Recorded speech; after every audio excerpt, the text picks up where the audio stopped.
So, what do you think is a policy wonk? I was thinking what exactly you were supposed to say. I realized that when I was 15 years old, I wanted to be an excellent. And I think that's the start of my policy wonkishness.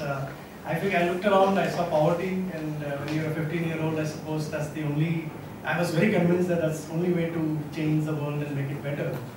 Luckily in my 20s, I discovered liberalism and liberal ideas and so on, and that's why I'm probably not an excellent today. But I think policy wonk, you need to have a passion for changing the world for the better. So you have to have passion for something. If you're smart, you will keep your mind open to see where is the next solution coming from. Because your idea is not to promote this particular line or that particular line. If your target is, let's say, I want to make sure that no child goes to school, bed hungry. You know? There could be a left way of doing it, right way of doing it. But then as you are a policy wonk, you evolve and mature, you realize you are also half-baked, even if you are the most well-known policy wonk in your field. There's so much more to be done. There's so much vacuum out there to be filled with ideas.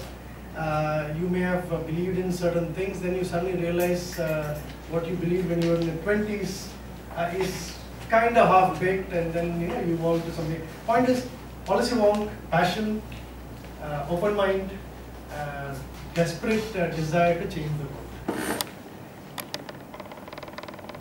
Well, I'm not a traditional policy wonk, so what I do is essentially write or direct policy within the people that I work for, and then look at problems and then look at specific solutions to those problems. So yes, I don't write white papers or don't write project reports and whatnot. But what we look for as a media house is our stories. For example, if you look at roads, so Raj is working on this massive problems in Chennai about roads and sewerage and all that. So we look at stories that of people that are affected by roads, and then we look at creating solutions or putting forward solutions through those stories. Now, one example is, at this point in time in Bombay, we have a massive problem of road linkages between the eastern suburbs and the western suburbs. So one of the bright ideas that the BMC has come up with, BMC, the Bombay Municipal Corporation, has come up with is put a road through a green lung, which is the RML colony. So we've been working with various activists, not on a formal level, but on an informal level, and actually presenting solutions to the municipal corporation that you don't have to cut down 3,000 trees to make those roads. There are other viable alternatives, and so far we've been met, and Raj and people like you will probably bear with me on this, because so far we've been met only with resistance. Right? So the bureaucrats will have their own points of view, the activists will have their own points of view, and there is always conflict between them. So the moment what we try to do is try to speak to both sides, and for the greater good of the constituency that we serve, which is the city, we try and arrive at a solution that is acceptable to both.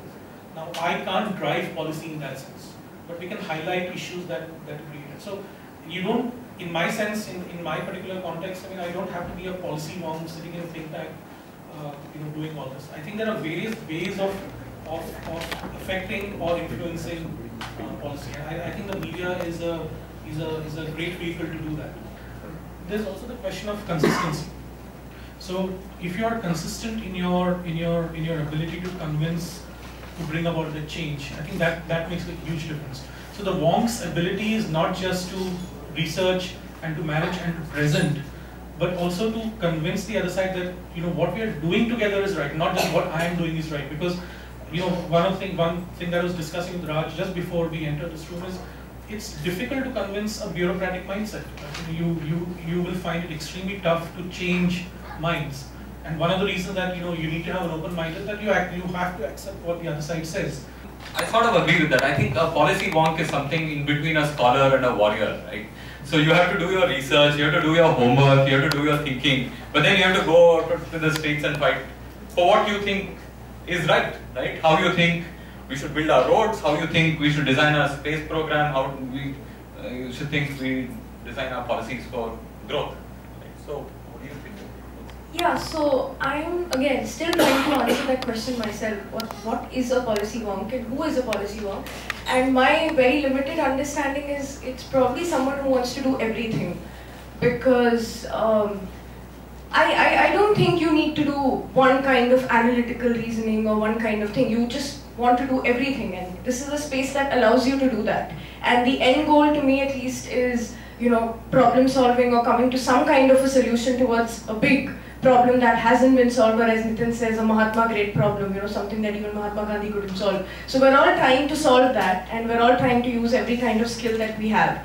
And yeah, I want to do everything. I like reading, writing, researching, managing, learning about the left, learning about the right, learning quant. So I think this is the one career or the one space that gives me that independence to do that. And there's enough and more, you know, it's a marathon that you're running. So there's enough time for me to pick up everything and be everything and all of that. My question now is, so, I mean, India is at a place where earlier there were only people who were getting into the bureaucracy in various ways or getting into political parties, and you had only a few channels in which you could work in the public space with government and so on, right? So now I think that is changing dramatically, especially in the last 5 years in India, right? So how do you see the role of sort of each other sort of coming in from your field? I think it was Hayek, I guess, who talked about the window, right? So, for example, your current societies over here, these are the past ideas and these are the future ideas. And I think the idea is to, the think tanks and the policy wonks, is to shift that window. So if you shift the window too far away, you're too ahead of your time and things don't take into effect. If you're too behind time, nobody cares about you. So I think that shifting the window is the basic job of any policy wonk. Yeah. So whether you use the media, whether you use some other mechanism, you've got to do that. And one of the things I'm sure all of us here would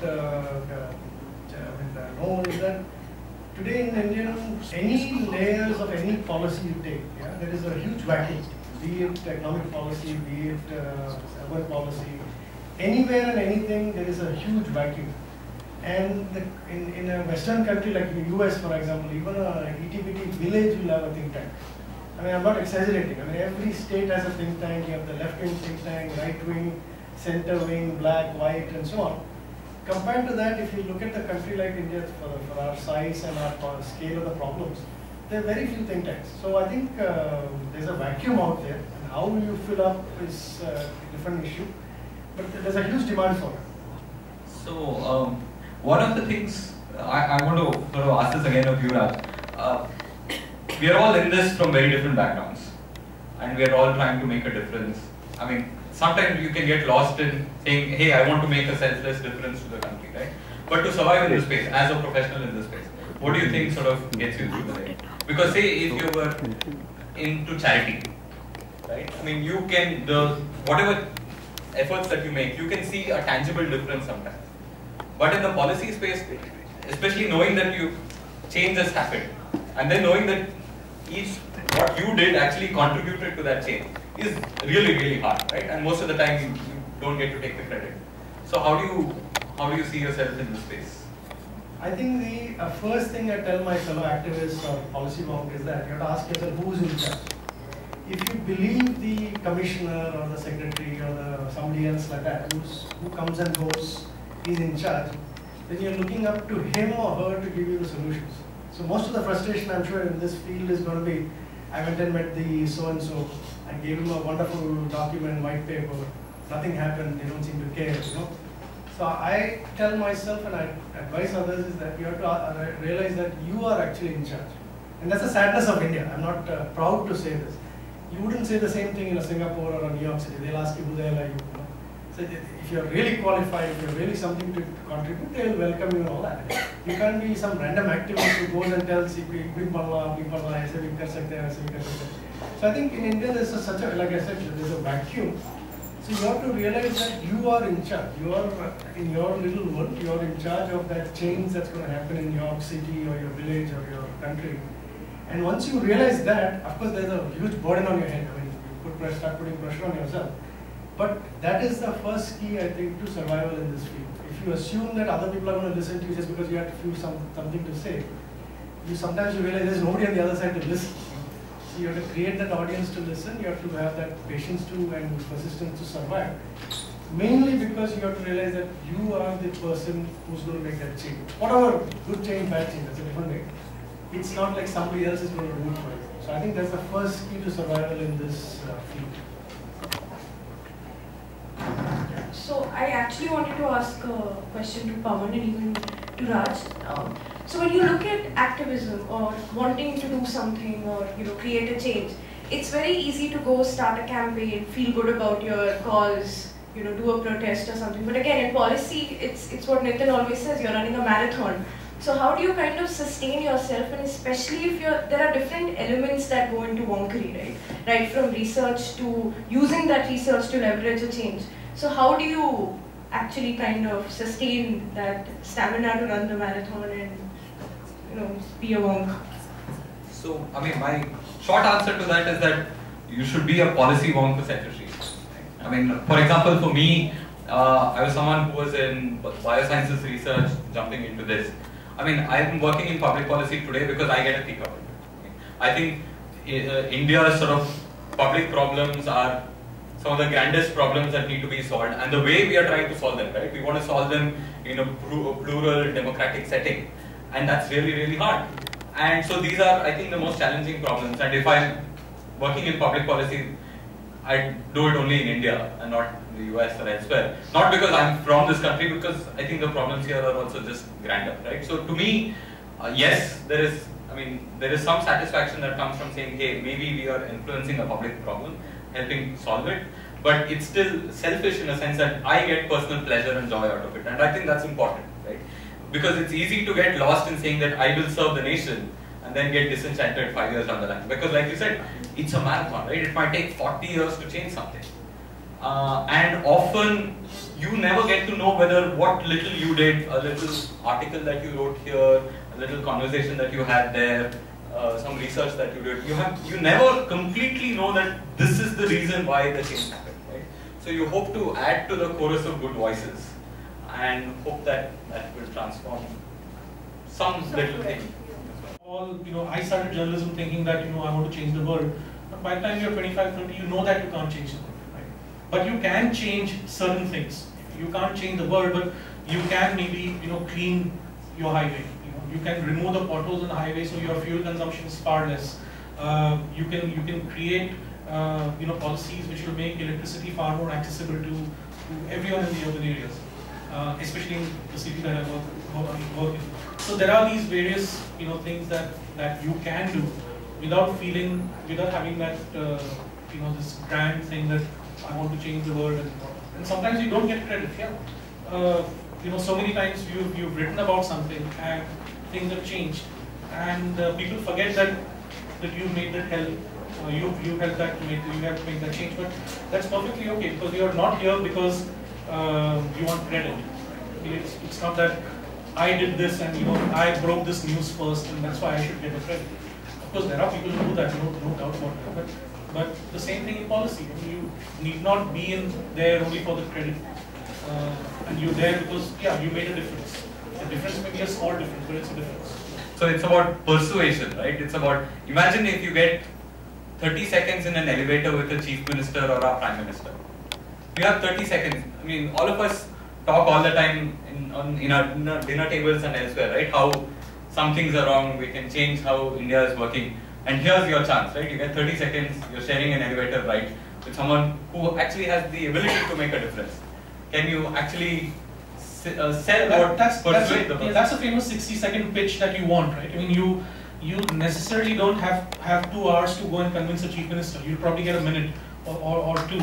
Or even the municipal commissioner in the city. It's difficult to get time out of him or her, as the case may be.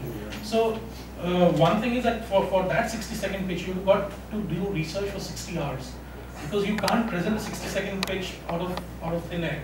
You have to have your figures, you have to have your numbers, you need to have the persuasion, the courage of your conviction to say that I can do this and can we do this together? See, I think one of the first things, there are a lot of youngsters here, so one of the things I would assume you've heard again and again is your favorite topic, you want to do something in this society, so immediately the first thing they'll tell you is go do a 60-second speech to the chief minister. Yeah? One of my discovery as a policy wonk is to realize that powerful people are actually not very powerful. That's the fundamentals of policy, in my opinion. This is my experience. All the people in our society we think are powerful, who can make difference by just if only I could have met that man and given my white paper or whatever. I think my discovery is that most of those people have no power. Not in the sense of political power. I'm not talking about political power. I'm saying actually, if you measure policy as a change in something, how many children got fed, how many children went hungry to bed versus the system is very, very powerless. This is why I keep coming back to the idea of who's in charge. You as a policy wonk, as a policy person, your job then becomes to saturate the system with the same idea. Because today the person you're meeting is not the person you're going to meet tomorrow. He shifted, she shifted, etc., etc. Somebody from urban governance ends up in tribal affairs. Somebody from tribal affairs ends up in primary health and so on and so forth. The system actually has very little capacity and power to do stuff. This is where I think people like us who make policy are very, very influential. I wouldn't say use the word powerful, influential. Because once you saturate the system with the same idea, success comes when anybody comes and goes, the system starts saying the same thing that you were talking about 5 years ago, 10 years ago. So for example, how do you measure, in my field at least, you can actually see something on the ground. In some foreign policy and all, maybe that's not practical, sometimes so easy. And you're into fixing roads and lake cleaning or whatever it may be, yeah. So whatever it may be, your garbage collection system, etc. You can actually say the proof is very simple. Either garbage got picked, or the road got fixed, or the road got designed, or a bus stop became better designed, and so on and so forth, right? You can actually see the thing happening. But the problem there again is what Sachin said, the bus, you go tell the bus guy, this is the policy, this is what London is doing, look at how the bus system can be better. The bus system guy will not have control over his bus stop, that will belong to the highway. The highway guy will not have control over something because that belongs to the PWD. So that's what I'm saying. So your ideas need to saturate the system in such a way, not just the bureaucrats, but also the other activists who are going and asking for something should start talking your language. And then things start shifting. So for the young people, I will say that don't focus too much on chief ministers and prime ministers. They are only going to listen to what the public and the activists and the bureaucrats, etc. See, you may talk to a minister, yeah. But when you're gone, if the bureaucrat in charge says, "Sir, this is not practical, sir," you're done, right? You could have met him for half an hour and convinced him. Point is, a policy wonk's job is to saturate the system with ideas so that the entire system, entire society starts saying the same thing you're saying. So, I don't know, I hope we are slightly closer to understanding what a policy wonk is. I don't know how much closer we are.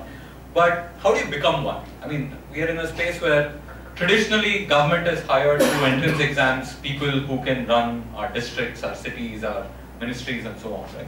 Outside of that, I think journalists have played a role in influencing public thought and ideas on how to change the country, change our cities in a little way. But say, I'm sure here in the hall there are people with an engineering background or people with an arts background or humanities. How do you think you can become a policy wonk? You want to say something? Yeah, this was actually one of my questions when I graduated from college and I was wondering what do I want to do. And again, I don't agree with Pawan that you don't come in for selfless reasons, because I had absolute selfless reasons of coming in, changing the world, full on idealism and all of that. And I worked with a couple of NGOs. I was a part of a few causes that I felt for. But then I felt a little frustrated of then what? And how do I do anything tangible beyond just, protest or beyond activism or so on? And that's how I did the course. Takshashila has a graduate certificate in public policy. It's a short course. So I did that, and that's when I realized that there's a lot more that goes into policy than what you traditionally understand, and that your background is absolutely irrelevant. What is relevant is how willing you are to learn, and how much are you willing to utilize your skills and manipulating them towards the field that you're working in. So again, I have a background in pure unadulterated literature. So what am I doing here working? So I worked on child protection policies, I've worked a lot on legal, on vulnerability studies and so on. And how was I able to utilize my skills in that? That is the question for me, and I figured that there are a lot of things that I still can do, right? So there's research, there's writing, there's advocacy. So there are different parts that go into wonkery, and how you're able to utilize your skills and talents and fit into that puzzle is basically what, how to be a monk, or that entire question is. And so I came from a background in biology, right? And I think in biology you understand a respect for the cell, for the little protein inside the cell, all the way to the full organism, the ecosystem and so on. And it's very similar in public policy. I mean, so that's what I think that's where I started from, where you have to look at the individual, how you behave. Can you get people to stop smoking? Or can you get people to change the way they behave in society? And at the same time, you have to talk about 1.2 billion Indians and how they're working and so on, right? So that perspective I think I took from biology, and a little bit of research and a little bit of analytical thinking. And a lot of people who come from engineering, it's the same in public policy, right? You're trying to engineer solutions. So it's a very applied thing that way. I mean, you might take physics and then apply it for engineering. Here you take economics, you take other things and you sort of apply them to make change happen, right? So to me, that was my sort of pathway into this. And like Sara was saying, we have a little course at Takshashila which wants to enable people to do this, right? So you might have a background in economics, or you might have a background in history, and how you apply some of your perspectives and some of your skills into solving little public problems, whether it is fixing one water valve in your street or something much larger. I think it's a little bit of yeah, I mean, for example, my educational background is in mathematics and economics. So, neither of them is related to journalism. But there were two things I decided to. One is to get into journalism and then get into public policy as well. And I studied public policy when I was 38. Right? So yes, I am old. So at 38, I mean, if you want to do it was not for career change, right? I mean, 38, you have a certain body of work in the field that you chose, but you want to learn something more. Right? You want to learn something more about the world that you live in. You want to learn something about how the world functions. So for 17, 18 years, you're just looking at things that have happened, and we are questioning why it has happened. Now we want to do how it can be changed, or what I can contribute, or how I can contribute to that particular change. Three things happen here. One is that because of your background in a certain subject, you have the analytical ability to question things. So if a bureaucrat throws numbers at us and numbers at me, I can, given my maths and economics background, I can question those numbers and say, how did you arrive at those numbers? By the way, this theory in statistics, maths does not allow this particular result to come out.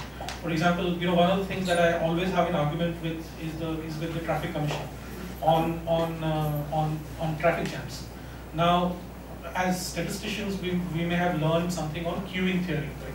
So queuing theory is a very interesting part of statistics. I mean, how you learn, how things enter into the system and how things exit, and how can you achieve an optimal way of arriving and exiting. So then you can use that knowledge to question traffic commissioner. Now you could question the previous commissioner and he could answer you because he had a PhD in traffic management and statistics, but the current commissioner does not have that. So he's there because he's an IPS officer. So you can question that, and then he says, okay, let me find out too, because that's the right question to ask. So those are the things that you need to learn through either a course type on public policy or having that background in a particular subject. So it doesn't really matter which subject you're from. I mean, he's in physics, you're in biotechnology, literature, journalism, maths, economics. It doesn't really matter. I mean, the next session will have people from 4 different other subjects. Right? So it doesn't really matter. But what really matters is, one, the passion for what you're doing, and secondly, the ability to question, and the ability to have an open mind and then say, can I make that change? I would actually, in India, the simplest way to do policy is actually to take 6 months off from your work and do it. Because I always joke that, we're all theoreticians in India. One bureaucrat said that everybody is a visionary in India. Everybody's got a vision of what's supposed to be.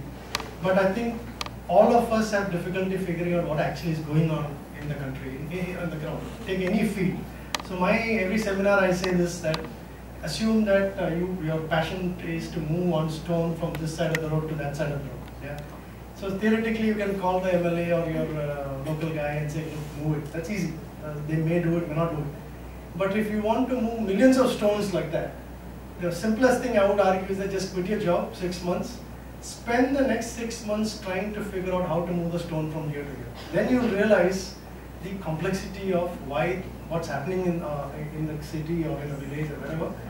Then you'll realize why things are not moving. The stone should have been here. Then you'll realize that there are no diagrams that says whether the stone should go from here to here or here to there.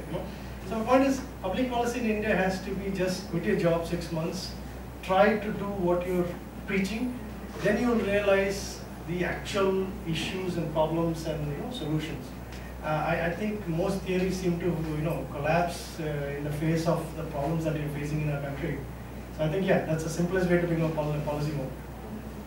Hi, I had a question. My name is Tanvi Ratna. I'm a policy wonk myself. And one question that I always have as a wonk is, how do you know you're right? Because there are a lot of people campaigning for interest. There are a lot of people who are pushing an idea, pushing a policy.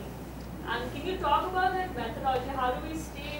How do we know we are saying the right thing? How do we know we are objective and we are not influenced? So there's this old saying, right? There's the arrogance of ignorance and the humility of knowledge, right? So I think especially in the public space, right? Because there is no set formula that you can use, right? I think it's very important to know that there is a limit to how much we know. And I think it's very important that we do things as experiments.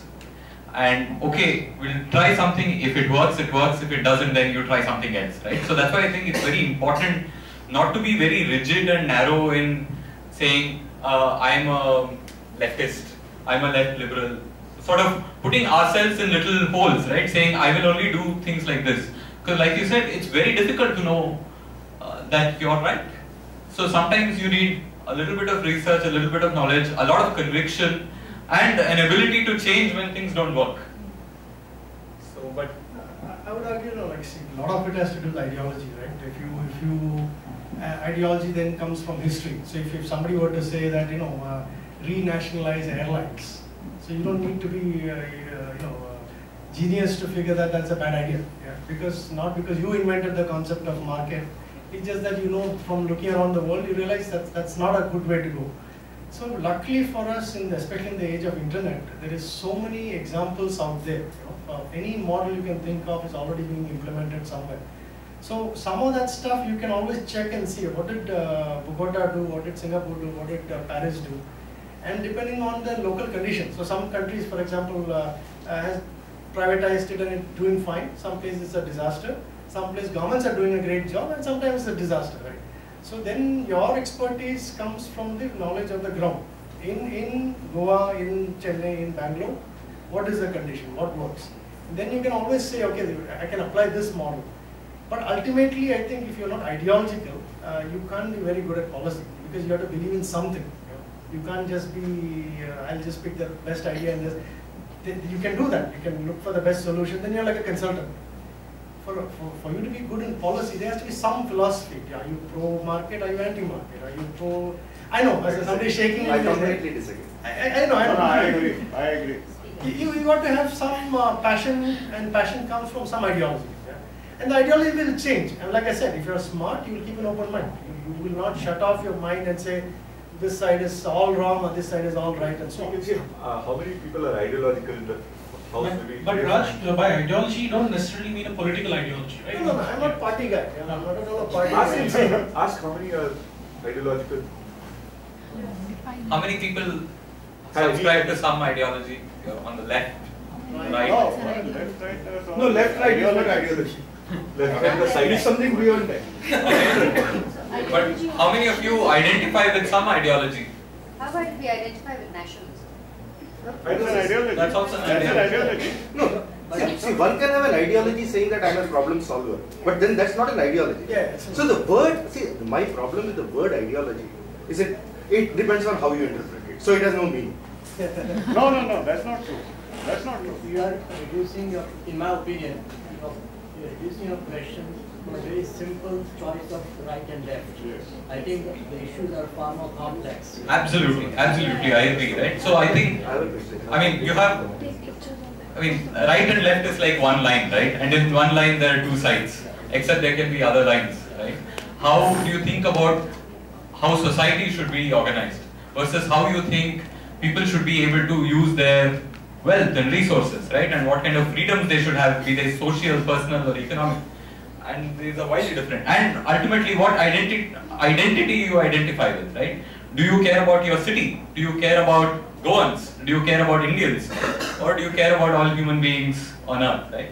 So all these, I think, completely come and define what your ideology is. I have a question. If there are 3 or 4 attributes you think that are required to be a successful policy wonk, what would they be? What would you need to have? I would say the first thing would be an ability to communicate well.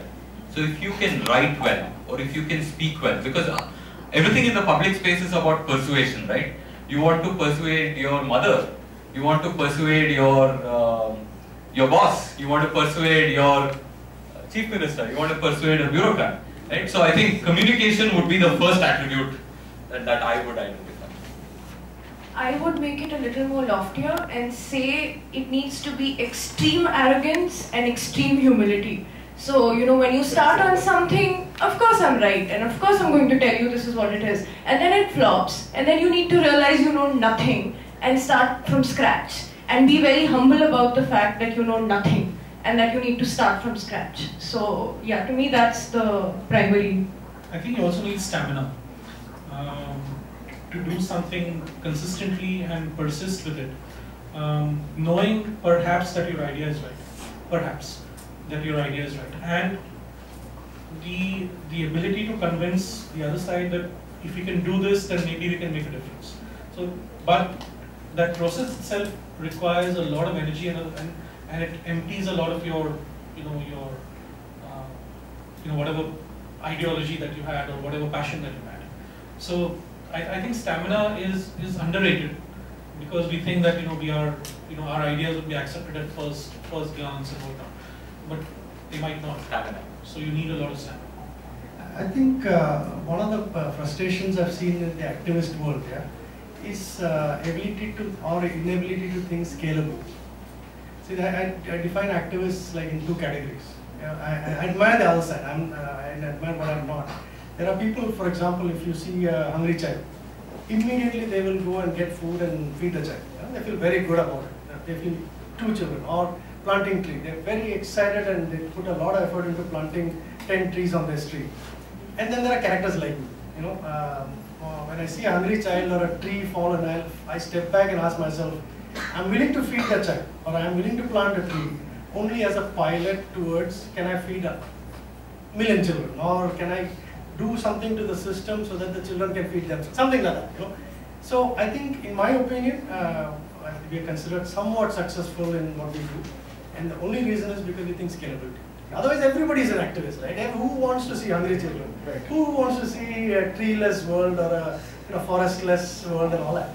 I think one of the things missing in most activism and policy seem to be, thinking scalable. We are very happy to see one tree grow, which is good. I'm not at all complaining against that.